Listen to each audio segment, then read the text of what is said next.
নমস্কার। আজ জগদ্ধাত্রী পুজোর নবমী তিথি শুরু। কখন সেটা বলছি, অঞ্জলির সময় কখন, কবে কি, সেটাই আমি আপনার সামনে বলব। এই অঞ্জলির সময় এই তিথিতে বিশেষ আরাধনা করা হয়। কার্তিক মাসের শুক্লপক্ষে নবমী তিথিতে অনুষ্ঠিত হয় এই জগদ্ধাত্রী পুজো। পুজো আরম্ভ হবে 30শে অক্টোবর, আজ বৃহস্পতিবার সকাল 10:06 শুরু এবং আগামীকাল 31শে অক্টোবর শুক্রবার 10:03 শেষ। তাই প্রধান পুজোর দিন 31শে অক্টোবর শুক্রবার তিথি শেষ হওয়ার আগেই পুজোর সমস্ত আচার এবং অঞ্জলি সম্পূর্ণ করা হয় এবং সেটাই শুভ।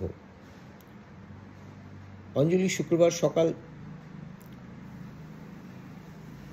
মানে আগামীকাল সকাল 8:32 থেকে 9:28 পর্যন্ত অঞ্জলি প্রদান করার শুভ টাইম, কারণ বারবেলা শুরু হয়ে যাবে। বারবেলা শুরু হওয়ার আগেই অঞ্জলি সম্পন্ন করা শ্রেষ্ঠ বলে মনে করা হয়। জগদ্ধাত্রী পুজো পশ্চিমবঙ্গের নানা জায়গায় হয়, তবে বিশেষ করে কৃষ্ণনগর এবং চন্দননগর, নদিয়া ডিস্ট্রিক্টের কৃষ্ণনগর এবং হুগলি ডিস্ট্রিক্টের চন্দননগর বিশেষ করে উল্লেখযোগ্য। বিশেষ জাঁকজমকপূর্ণ পুজোগুলো হয় এবং আরাধনা সাংঘাতিক সুন্দরভাবে করা হয়। প্রচুর জনগণ, প্রচুর সমাগম হয়। দেখার মতোই পুজো, সকলেই দেখতে যায়, যার জন্যে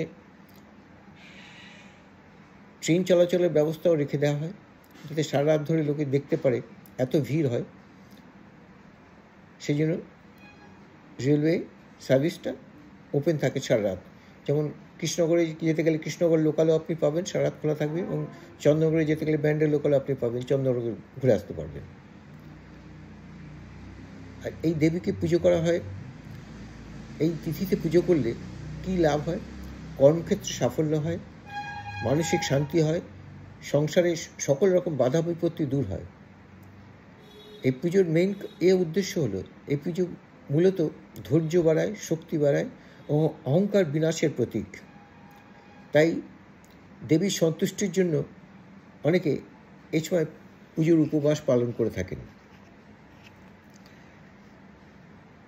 তাই আমি আপনাদের সবাইকে বলবো, যাতে এটা ভিডিওটা সকলের মধ্যে লাইক করে শেয়ার করে দিন, যাতে সবাই জানতে পারে এবং এই পুজোটা সুন্দর কৃষ্ণনগর বা চন্দননগরে গিয়ে পুজোটা দেখতে পারে, সেই সুযোগটা পায়, তা না হারায়। সেই জন্যই আপনাদের বলবো, এটাকে শেয়ার করুন, লাইক করুন এবং চ্যানেলটাকে সাবস্ক্রাইব করে দিন, যাতে সকলেই এবং আপনারাও যখনই আমি ভিডিও করব সঙ্গে সঙ্গে যাতে আপনাদের কাছে পৌঁছে যায়, সেই জন্য সকলকেই বলবো সাবস্ক্রাইব করুন, লাইক করুন, শেয়ার করুন, আর পুজোটা ঘুরে আনন্দ কীরকম করলেন সে সম্বন্ধে জানাবেন। নমস্কার।